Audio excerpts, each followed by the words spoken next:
Hey you guys, so I got a request from a few subscribers to give my opinion on this situation with brother Polight being arrested for inappropriate behavior towards his girlfriend's daughter. And normally I try to avoid talking about socialites and influencers simply because the fan bases elevate these people to the level of God and take their words as gospel. And nothing is worse than a bunch of pygmies and blind followers. Now, I don't know much about Polight except that he is held in high regards within the pro-black sector in social media.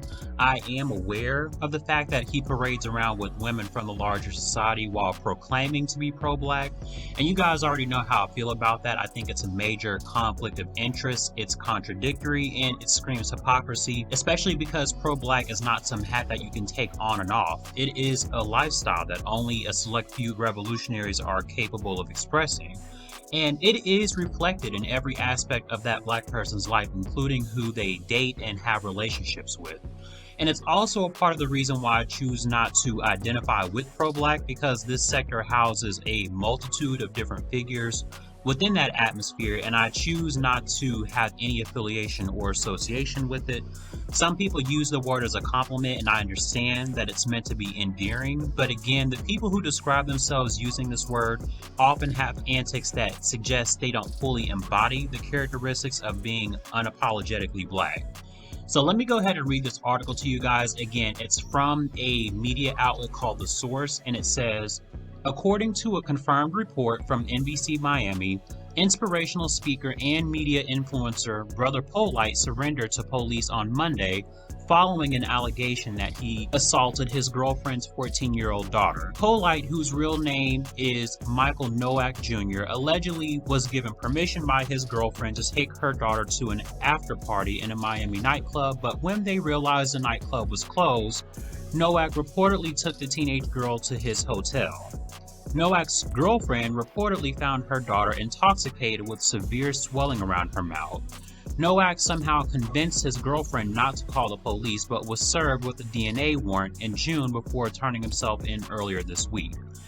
Now, I know I said it already, but I'm just going to say it again. I don't know much about who this man is, other than what I've seen in pictures and his quixotic justifications of sleeping with cave women. And just a side tangent, but I really think certain words are used way too loosely to describe people. I don't know why the article says he's inspirational with all of the wrong logic he uses for his actions. And since I don't know the length of time him and his girlfriend have been in a relationship, I'm just going to postulate that it might have been for a long period of time in order for him to be granted permission to watch the daughter. Maybe the girlfriend thought she could trust him wholeheartedly, and there's nothing he can do wrong, so she let the guard down around not just herself but also her daughter. And these types of stories often create a ripple effect for other parents who try to develop relationships with new people, because then these thoughts start festering in their minds like, well, what if the person I'm dating might have a past of inappropriate conduct and probably shouldn't be around children? And going into a relationship always has its risks, because a barrage of questions start encapsulating your mind like, can I really trust this person? How do I know I'm not dating a maniac or a deranged psychopath? So to that, I say always proceed with caution with any relationship you get into, because a person can show and tell you everything you want to hear, but then when that facade is revealed, then you're blindsided and hit by a strong and forceful impact.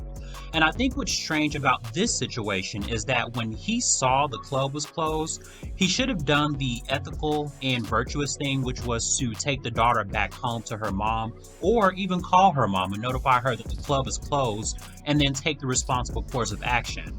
Him taking her daughter to a hotel room is taking matters in his own hands, and some may feel compelled to say, well, she trusted him with her daughter, but I think that statement is contestable, because she trusted him with the intention of making sure that the daughter is in the best care, not to take advantage of someone underage. So really, it just reeks of depravity and immorality. And then to add insult to injury, when the daughter was found inebriated, he persuades the girlfriend not to say anything in hopes of masking his degenerate and foolish decision. I think the reason I take this seriously is because I have a friend whose sister experienced a similar situation, and it was traumatizing to where she had to go through numerous therapy sessions before she could even fathom the thought of interacting with the opposite gender normally. But that's not even the worst part about this article, so listen to this part. It says, Polight's lawyer, David Taras, declared his client's innocence, stating, once the evidence is produced, he is going to be exonerated. So yeah, not guilty, nothing else. These are serious allegations, but in any situation, there is always motive. There is always a lot behind the scenes that the public is not going to be able to see. We have no doubt that he is not this person. We're going to get him past this and back on with his life. TheSource.com will update the story as details develop. So basically, the lawyer's nonchalant response and perceived failure to realize the severity of the situation is telling, because an offense of this scale is serious, and the casual response, just shrugging it off like a loaf of bread was stolen, gives off the impression that he thinks he can't be taken down for this. And when you guys think about it, in the era of the Me Too movement where R. Kelly is being eviscerated and T.I. is now the newest face of this movement, I wouldn't treat this so lightly as if he's immutable.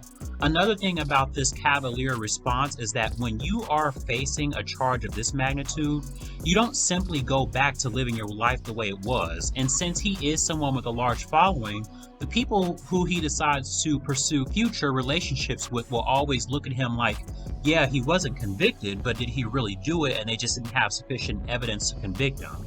And this is a developing story, but there's no doubt that his public image will be affected by this incident. And I'm not sure the identity of this woman. I'm really hoping this wasn't a black woman. Someone, please, if you have more information as far as who it is, let me know in the comments section. But if I could take away anything from this, it would be to always use discernment and go with your instinct. Even when you think you can trust someone all the way, if you have some form of trepidation or uncertainty, go with your intuition. You have to make the decision that will ensure your safety and security. And for the ones closest to you, let me know your thoughts.